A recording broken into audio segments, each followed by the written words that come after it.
Hello Christmas ഒക്കെ അല്ലേ, 2 cake മേടിക്കാൻ കരുതി വന്നേ കേട്ടോ. ബെൽജിയം ഫ്ലേക്സ് എന്ന് പറഞ്ഞൊരു ഷോപ്പ് കൂത്താട്ടുള്ളതുണ്ട്. അപ്പോൾ അവിടെ നിന്നാണ് ഞങ്ങൾ മേടിക്കുന്നത്. എൻ്റെ ബർത്ത്ഡേക്ക് കാക്കാൻ്റെ ബർത്ത്ഡേക്കൊക്കെ ഞങ്ങൾ ഇവിടെ നിന്നായിരുന്നു കേക്ക് മേടിച്ചുകൊണ്ടിരുന്നത്. ആക്ച്വലി ഞാൻ കടയിൽ വന്നിട്ടുണ്ടായിരുന്നില്ല, ഓർഡർ ചെയ്ത് മേടിക്കലായിരുന്നു പതിവ്. പക്ഷേ ഇത്തവണ കടയിൽ വന്നു. സത്യം പറഞ്ഞാൽ അവിടെ എത്തിക്കഴിഞ്ഞപ്പോഴാണ് ക്രിസ്മസ് ഇങ്ങെത്താറായി എന്നുള്ളൊരു ഫീൽ വന്നത്. കാരണം അതേപോലെയായിരുന്നു ഷോപ്പ് അവർ ഡെക്കറേറ്റ് ചെയ്ത് വെച്ചിട്ടുണ്ടായിരുന്നത്. അവരുടെ ക്യാരറ്റ് കേക്കും അതേപോലെ തന്നെ പ്ലം കേക്കും ആയിരുന്നു ഇപ്പോൾ ക്രിസ്മസിൻ്റെ സ്പെഷ്യലായിട്ടുള്ളത്. അങ്ങനെ അത് മേടിക്കാനാണ് ആക്ച്വലി ഞാൻ വന്നത്. അപ്പോൾ ഒരു ടെസ്റ്റിങ്ങിന് വേണ്ടിയിട്ട് ഡിസ്പ്ലേക്ക് വെച്ചിട്ടുണ്ടായിരുന്നു. അപ്പോൾ അതിനകത്ത് കഴിച്ചു നോക്കി, നല്ല അടിപൊളി ടേസ്റ്റ് ആയിരുന്നു. അതുകൊണ്ടാണ് 2 കേക്ക് മേടിച്ചത്. അവർ കസ്റ്റമൈസ് ചെയ്തും കേക്കൊക്കെ ഉണ്ടാക്കി കൊടുക്കും. ചെറിയൊരു ഡൈനിങ് സ്പേസ് ആട്ടോ.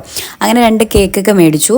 പിന്നെ മോമോസ് അവിടെ സ്റ്റാർട്ട് ചെയ്തത് ഉണ്ടെന്ന് അറിഞ്ഞു, പക്ഷെ അത് കഴിച്ചിട്ടുണ്ടായിരുന്നില്ല. അങ്ങനെ ഞാൻ ഫ്രൈ ചെയ്തൊരു സെറ്റ് മോമോസ് ഓർഡർ ചെയ്തു. നല്ല ടേസ്റ്റ് ആയിരുന്നു. അത് പിന്നെ എങ്ങനെയാണെങ്കിലും ഞാൻ കഴിക്കാൻ എനിക്ക് അത്ര ഇഷ്ടമാട്ടോ. അപ്പോൾ എല്ലാവർക്കും അഡ്വാൻസ് ഹാപ്പി ക്രിസ്മസ്. ആൻഡ് അത്രയേ ഉള്ളൂ. വീഡിയോ ഇഷ്ടമായാലും സബ്സ്ക്രൈബ് ചെയ്യാൻ മറക്കല്ലേ. Thanks for watching. ബൈ.